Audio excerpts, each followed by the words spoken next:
Hello everybody, myself Dr. Neeta Jain. Today I will tell you about the circulatory system of prawn. The circulatory system of prawn can be studied under the heading that is pericardium, heart, arteries, blood sinus, blood channels and the blood. So first of all the pericardium.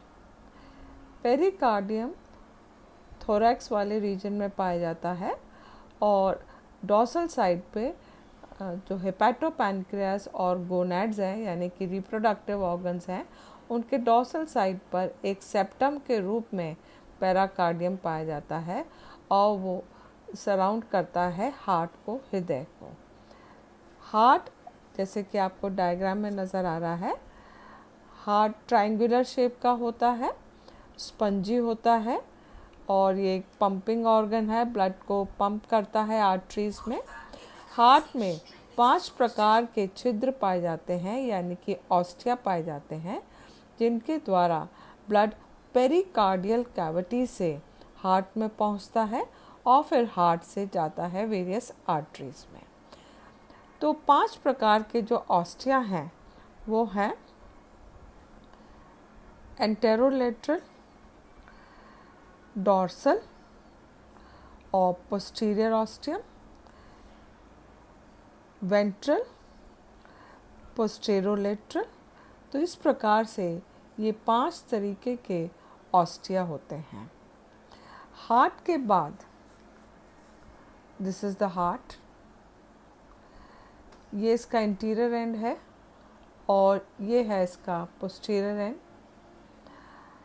Heart से anterior side को 5 arteries निकलती हैं और posterior and से, posterior ostium से एक single artery निकलती है। तो first of all the anterior arteries. Blood heart में से आर्टरीज में पहुंचता है। सबसे मध्य में एक सिंगल आर्टरी होती है, ophthalmic artery. Ophthalmic artery dorsal side के हेपेटोपैनक्रियास और कार्डियक स्टमक को ब्लड पहुंचाती है। उसके बाद एक जोड़ी एंटेनरी आर्टरीज होती हैं। एंटेनरी आर्टरीज जो है एंटीरियर साइड की ओर जब चलती हैं तो सबसे पहले उससे एक ब्रांच निकलती है गैस्ट्रिक आर्टरी जो कि स्टमक को जाएगी, मैंडिबुलर आर्टरी मैंडिबल्स को, फिर एक डॉर्सल ब्रांच निकलती है।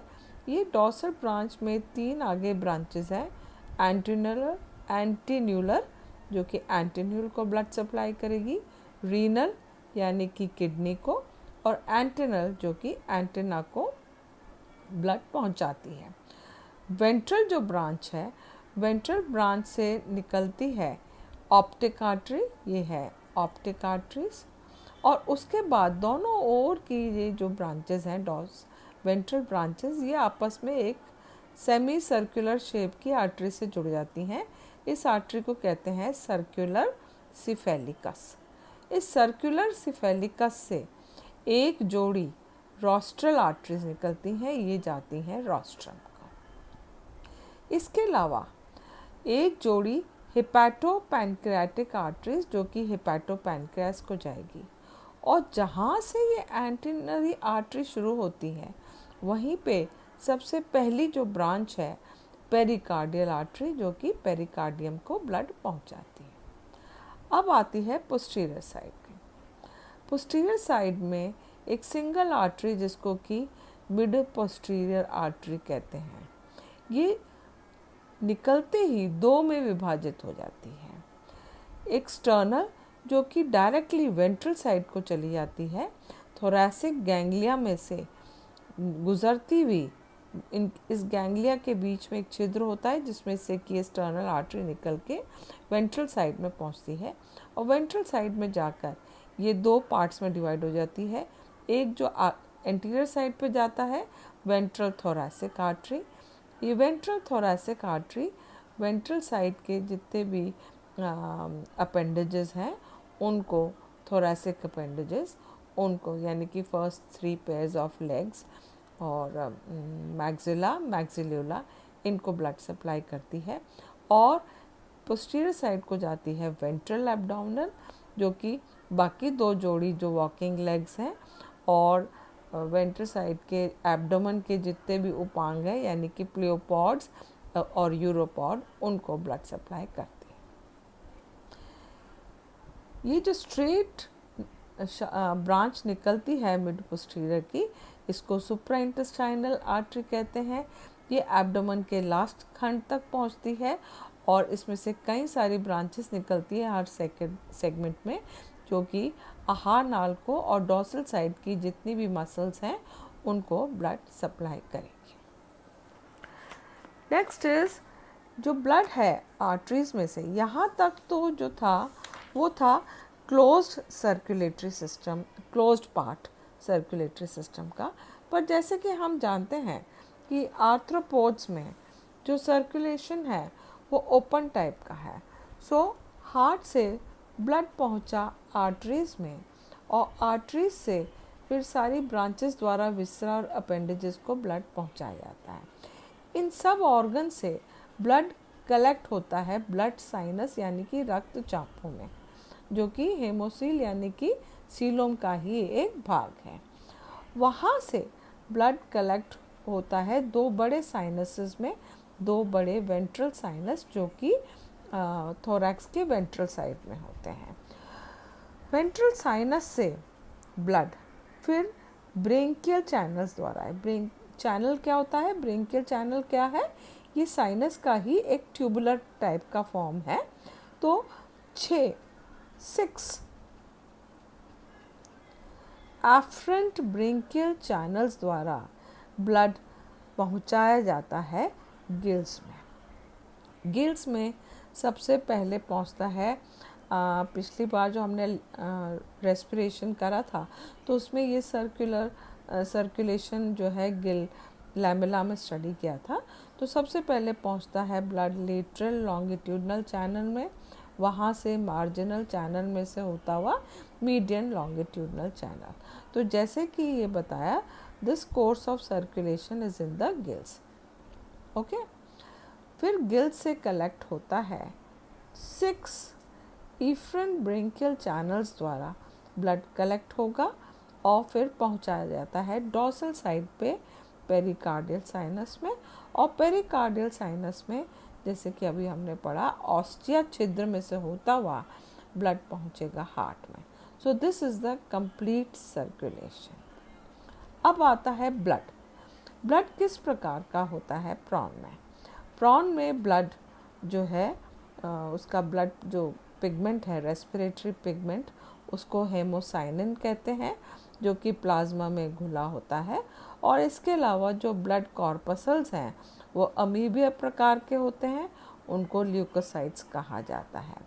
एक विशेष जो कैरेक्टर है ब्लड का, प्रॉन के ब्लड का, वो ये है कि इसमें क्लॉटिंग बहुत जल्दी और बहुत अधिक होती है, तुरंत होती है ब्लड क्लॉटिंग, जो कि इसके रक्षा में हेल्प करता है। ऑटोटॉमी की जो एक फीचर प्रॉन में पाया जाता है उसकी वजह से ब्लड क्लॉटिंग बहुत फास्ट होता है। नेक्स्ट इज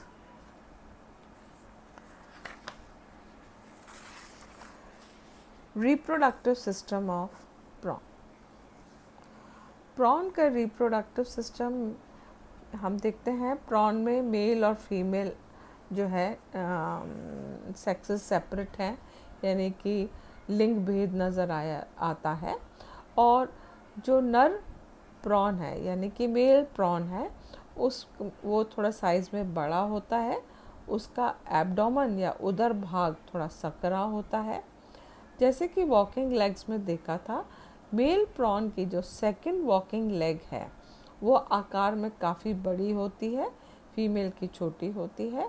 और अनदर पॉइंट आइडेंटिफिकेशन का जो मेल का है वो ये कि जो इसका सेकंड प्लियोपॉड है यानी कि एब्डोमेन, सेकंड एब्डोमिनल सेगमेंट का जो उपांग है उसमें अपेंडिक्स मैस्कुलाइना पाया जाता है, जो कि फीमेल्स में एब्सेंट है।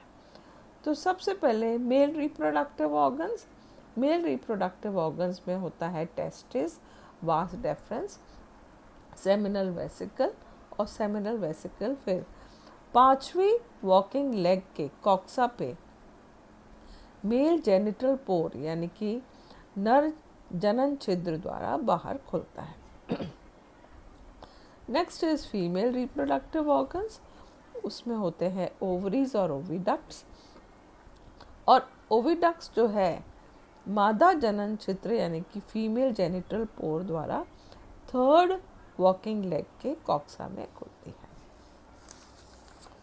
So this is the diagram of the male reproductive organs. Prawn की मेल रिप्रोडक्टिव ऑर्गन्स में एक जोड़ी टेस्टिस होती है जो कि थोरैक्स के डॉर्सल साइड पे पाई जाती है। दोनों टेस्टिस अग्र सिरे पे फ्यूज्ड होती हैं। दोनों टेस्टिस के बीच में थोड़ा सा गैप होता है कार्डियोपाइलोरिक स्ट्रैंड के लिए। टेस्टिस में सेमिनिफेरस ट्यूब्यूल्स होती हैं, नलिकाएं होती हैं, जिसमें कि ये है सेमिनिफेरस ट्यूब्यूल सेक्शन है। और इसमें हम देख रहे हैं सबसे बाहरी तो जर्मिनल एपिथेलियम होता है। इसमें स्पर्मेटोजेनेसिस द्वारा शुक्राणु जनन द्वारा शुक्राणु यानी कि स्पर्म्स पैदा होते हैं, स्पर्मेटोजोआ। स्पर्मेटोजोआ प्रॉन का इस प्रकार से है। हेड बड़े साइज में होता है और उसमें एक बड़ा क्रिसेंटिक शेप का न्यूक्लियस होता है। टेल शॉर्ट और पॉइंटेड होती है। टेस्टिस के बाद शुरू होती है वास डेफरेंस। वास डेफरेंस जो है शुरू में कॉन्वोल्यूटेड या कॉइल्ड होती है, कुंडलित होती है, और उसके बाद उसका लास्ट पार्ट जो है स्ट्रेट होता है। ये थोरैक्स के लास्ट सेगमेंट में यानी कि 5th वॉकिंग लेग में ये के पास ये बनाता है सेमिनल वेसिकल। सेमिनल वेसिकल थोड़ा सा फूला हुआ पार्ट जहाँ पर स्पर्मेटोजोआ जो है स्टोर किए जाते हैं स्पर्मेटोफोर्स के रूप में। और 5वें वॉकिंग लेग के कॉक्सा पर खुलता है नर जनन छिद्र। Next is the female reproductive organs. This is the female reproductive organ. एक जोड़ी ओवरीज। ये ओवरीज वही थोरैक्स में डॉर्सल साइड पे हेपेटोपैनक्रियास के डॉर्सल और पेरिकार्डियम के वेंट्रल साइड पे पाई जाती हैं। ओवरीज दोनों ओर की ओवरीज जो हैं फ्यूज्ड है। बीच में गैप होता है कार्डियोपाइलोरिक स्ट्रैंड का। ओवरीज का स्ट्रक्चर देखें तो इस प्रकार से नज़र आता है। इंटरनल स्ट्रक्चर सबसे बाहरी एक कैप्सूल है और कैप्सूल के भीतर में ओवा डेवलपिंग ओवा नज़र आते हैं कई स्टेजेस में। सबसे मेच्योर ओवा बाहर की ओर होते हैं और अल्प विकसित ओवा जो है वो भीतर की ओर नज़र आते हैं। ये जो ओवा हैं ये सेंट्रोलेसिथल होते हैं यानी कि इनमें पीतक काफ़ी होता है और योक जो है काफ़ी पाया जाता है और सेंटर में पाया जाता है। ओवरीज के बाद शुरू होती है एक स्ट्रेट ओविडक्ट जो पोस्टीरियरली चलकर और 3rd वॉकिंग लेग के कॉक्सा में फीमेल जेनिटल पोर द्वारा बाहर खुलती है। तो ये थे रिप्रोडक्टिव ऑर्गन्स। और अब आता है डेवलपमेंट या रिप्रोडक्शन किस प्रकार से होता है। ब्रीडिंग सीजन पेलेमॉन में मई से लेकर जुलाई तक होता है। इस दौरान ओवा और स्पर्मेटोजोआ जो है वो त्याग दिए जाते हैं जल में और फर्टिलाइजेशन या निषेचन जो है वो एक्सटर्नल है। फीमेल प्रॉन के लेग्स के पास ही ये फर्टिलाइजेशन होता है यानी कि जहाँ पे एग्स रिलीज़ होते हैं वहीं पर स्पर्मेटोजोआ भी रिलीज़ हो जाते हैं। और फर्टिलाइजेशन के बाद जो फर्टिलाइज्ड एग्स हैं फीमेल प्रॉन अपने प्लियोपॉड्स के बीच में उनको कैरी करके एक जगह से दूसरी जगह घूमती है। डेवलपमेंट डायरेक्ट है और डायरेक्ट डेवलपमेंट के बाद छोटे छोटे जो 5 to 6 वीक्स में जो है ये जो एग्स हैच आउट होते हैं, तो छोटे प्रॉन जो है, बहुत स्मॉल साइज़ के प्रॉन्स जो हैं वो हैच आउट होंगे। और ये जो यंग वंस हैं, इनकी भी पेरेंटल केयर होती है फीमेल द्वारा कुछ हफ्तों तक, जब तक कि आकार में बड़े नहीं हो जाते और कई मोल्टिंग के बाद जो है एक अडल्ट रूप लेते हैं। Thank you.